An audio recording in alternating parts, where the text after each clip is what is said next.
Thanks for joining in, everyone. Welcome to the webcast. Your Opsgenie migration is the path to proactive reliability.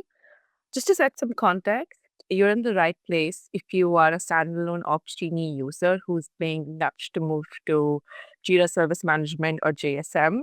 If you're a bundled Opsgenie user who also have lessons for JSM, then you're in the right place. Or if you are a customer or if you're a prospect just evaluating Opsgenie, then you're in the right place as well.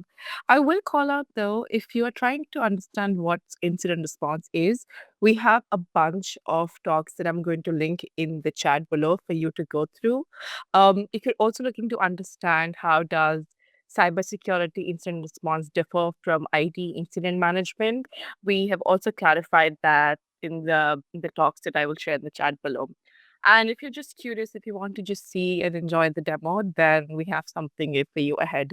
I will also set the agenda for today. So we're first going to talk about how does Opsgenie's end of life play out and how it's going to possibly impact you. We're also going to talk about a DevOps and internal DevOps team here at SolarWinds who has moved from Opsgenie to SolarWinds Incident Response. That entire migration was led by Chase, who I'm going to introduce in a quick minute. I will give a call out though. Previously, before SolarWinds acquired Squadcast. By the way, Squadcast is now called SolarWinds Instant Response.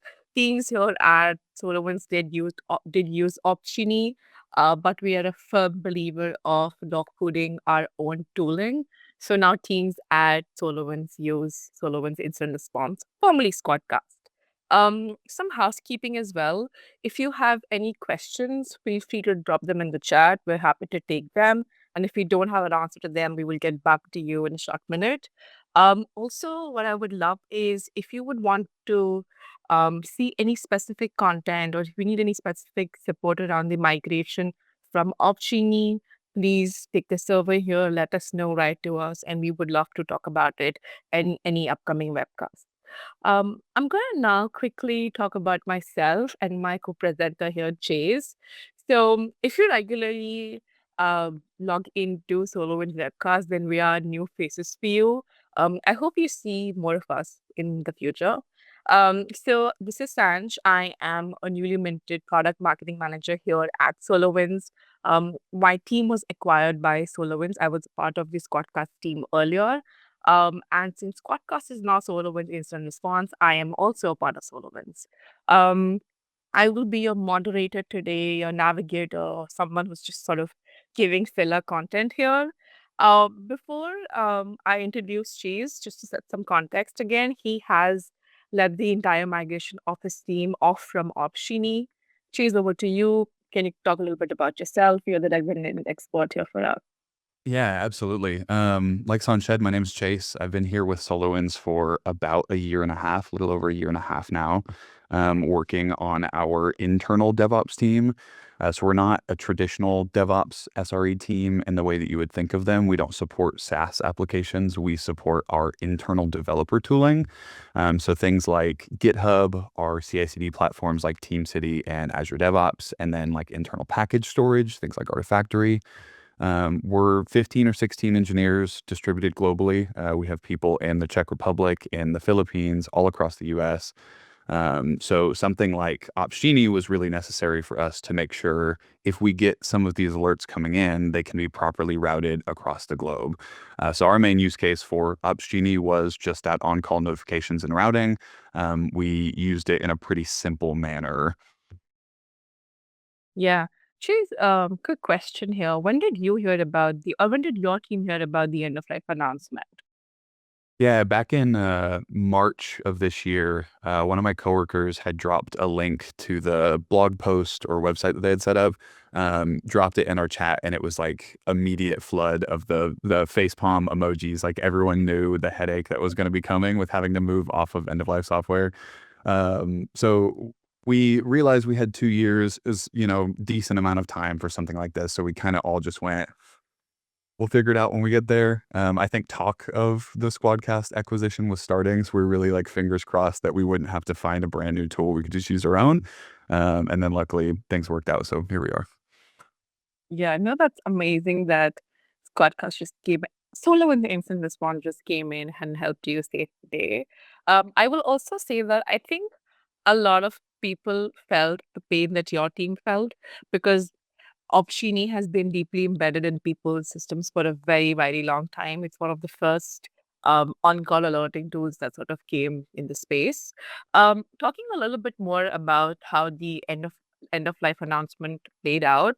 So, like Chase said, earlier this year, Opsgenie, Atlassian rolled out the fact that Opsgenie's end of life isn't coming.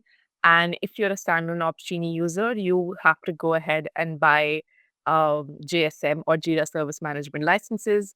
If you are somebody who has both an Opsgenie license and a JSM license, you will be pushed or forced to migrate to JSM altogether. A quick question, Chase. Were you guys a standalone Opsgenie user or did you have GSM licenses? We were standalone. So we, like you had said earlier, we like to dog food at SolarWinds. So we were using SolarWinds Service Desk. We didn't have a need for Jira Service Management. So we just had standalone Opsgenie licenses. Yeah. Thanks for that.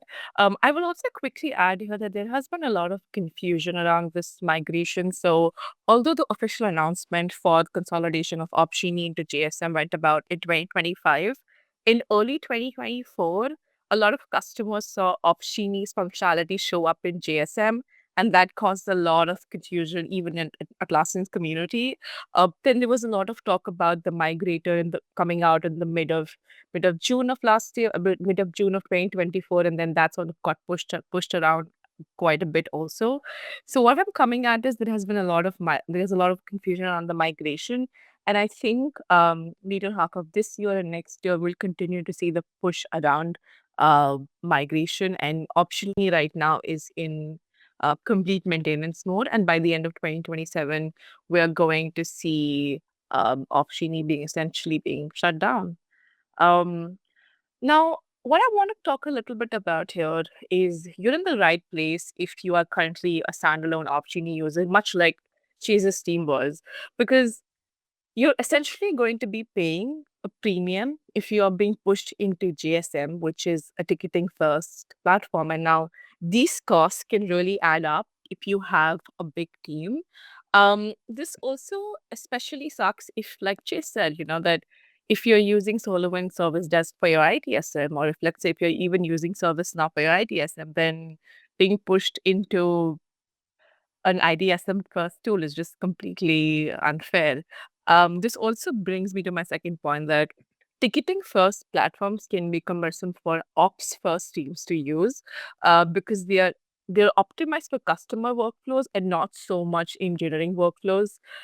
Chase, you are a DevOps engineer, and I know you have some really strong opinions about this one. Go We've ahead. talked about this before. Yeah, my this is my opinion again, right?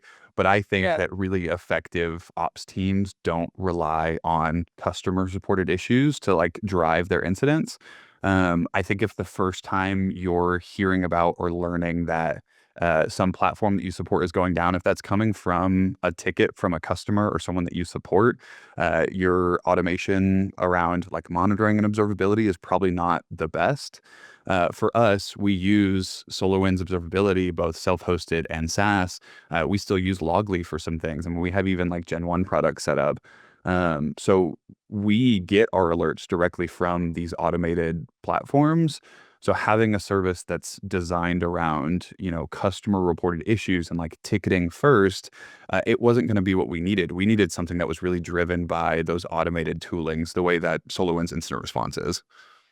Yeah, no, that's a good point, and that's a good opinion to have, I think. I also want to say that hey, if you're a JSM user who's happy with the consolidation, you're happy to have your service management and on call and service delivery all in one place. That's fine. But on-call first or ops first tools should not be clunky. On-call scheduling and rotations are complex and manual as we see in Opsgenie or JSM today. Chiz, you've been an Opsgenie user and you've dealt with the clunkiness of the on-call. You've also been a SolarWinds Instant Response user, formerly Squadcast. What do you think about that? Yeah, we whenever I first